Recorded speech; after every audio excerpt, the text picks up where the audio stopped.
Village রান্নাঘর। রোচক recipe নিয়ে চলে এসেছি ভিলেজ রান্নাঘরে, মূলোর পরোটা। অবশ্যই আপনারা এই ভিডিওটা দেখবেন। নমস্কার বন্ধুরা, ভিলেজ রান্নাঘরে আজকে মূলো পরোটা তো সবাই খেতে ভালোবাসেন, কিন্তু আজকে আমি মূলো পরোটা বানাবো। আগে একদিন মূলো পরোটা বানিয়েছিলাম, আজকে অন্য পদ্ধতিতে মূলো পরোটা বানাবো। তো বন্ধুরা সঙ্গে থাকুন, তো মূলো রেসিপিটা শুরু করি। তো বন্ধুরা আমি মূলোগুলো গ্রেটা করে নেবো। নিয়ে নেবো 250-500 মতো নিয়ে নেবো আটা।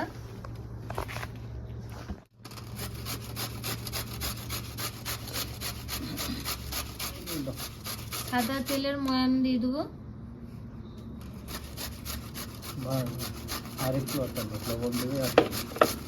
এখানে লবণটাও দিয়ে দেবো, 1 চামচ দিলাম। দিয়ে এটা কিন্তু ময়ামটা আগে ভালো করে নুনে মাখিয়ে নেবো।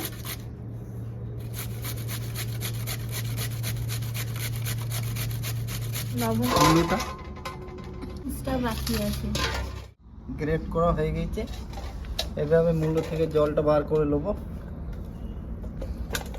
কাপড়েতে করে আমি কাপড় দিয়ে দিলাম, একটা পাতলা করে কাপড় দিয়ে দিলাম, এটাতে জল দিয়ে পুরো জলটা বার করে নিতে হবে। ওই জলটা দিয়ে কিন্তু আটাটা মাখবো, খেতে ভালো টেস্ট হবে। বাবরে কতটা জল বেরোচ্ছে!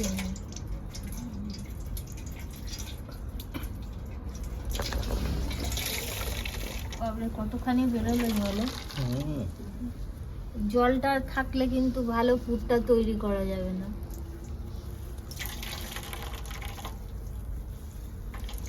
স্টাফিংটার সময় কি হবে, ছেড়ে যাবে, বেলা যাবে না ভালো। জলটা কিন্তু আমি দিয়ে একটু একটু করে মাখছি আটাটা। বন্ধুরা মূলো জলটা দিয়ে আমরা আটাটা মাখছি, না দিলেও হবে, কিন্তু এটা দিলে মূলোর টেস্টটা ভালো আসবে। এখানে দিয়ে দিচ্ছি আমি আদা আর কাঁচা লঙ্কা, একটু ঝালঝাল এতো করা আদা কাঁচা লঙ্কা দিয়ে দেবো। একটু হলুদ গুঁড়ো, যা যা সবজিতে মশলা লাগে সবই দিতে হবে বন্ধুরা। জিরে গুঁড়ো, আমচুর পাউডার, একটু টক টক লাগবে, খেতে ভালো লাগবে। আর দিয়ে দেবো লঙ্কা গুঁড়ি, আর একটু জিরে দিয়ে দেবো। তো বন্ধুরা এখানে দেবো আমি জোয়াইন না দিলে হজমটা হবে, আর জোয়াইনটা দিলে টেস্টটাও ভালো আসবে। আর এইটা দেবো আমি মূলো পাতাগুলো কচি কচি করে কেটে রেখেছি, দিয়ে দেবো। একটু ভালো করে মাখিয়ে নেবো। দিলাম না, লবণটা আটাতে দেওয়া আছে, ওই জন্য এখানে দিলে জল ছেড়ে দেবে, তাহলে পুরটা ভরা হবে না ভালো করে নিয়ে, ওই জন্য এখানে লবণটা দিচ্ছি না।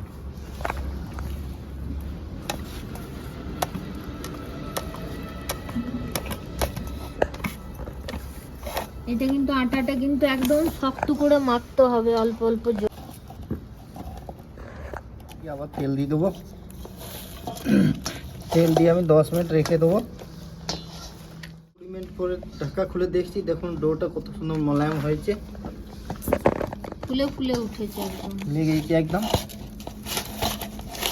এবারে পরোটা করতে পেঁচিগুলো কেটে নেবো একটা একটা করে। এই থালাতে রাখি।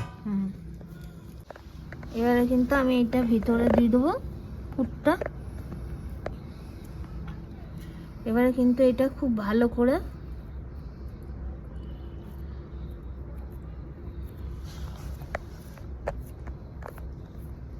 এইভাবে কিন্তু এটাকে মুড়ে নিতে হবে যাতে না বেরোয়। এটা আমি বাদ দিয়ে দেবো।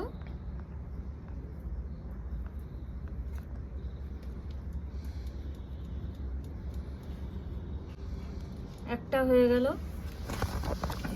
নিতে হবে, তাহলে স্টাফিংটা পুরোটা চলে যাবে পরোটার ভিতরে। হালকা হাতে করে মিলতে হবে।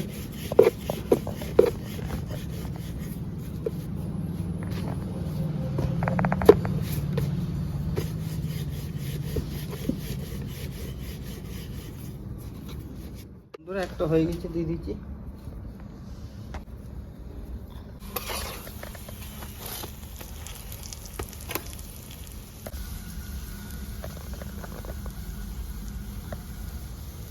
হয়ে গেল, দেখো কত সুন্দর লাগছে দেখতে।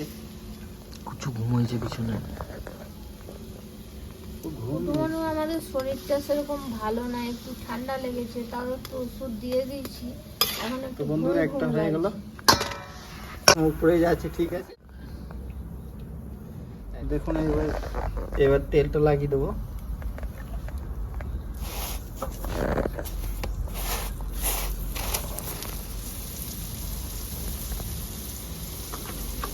জালটা কমে গেছে, একটু জাল দিয়ে দিই। উল্টাবে। এটা হালকা হালকা আঁচে বেশ ভালো হয়। বন্ধুরা এটা হয়ে গেলে আমার কমপ্লিট হয়ে গেল পরোটা করা।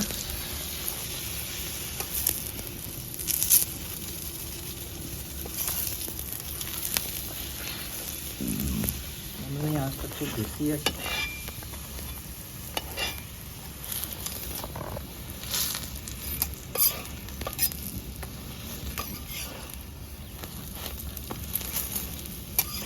তো বন্ধুরা হয়ে গেল কমপ্লিট।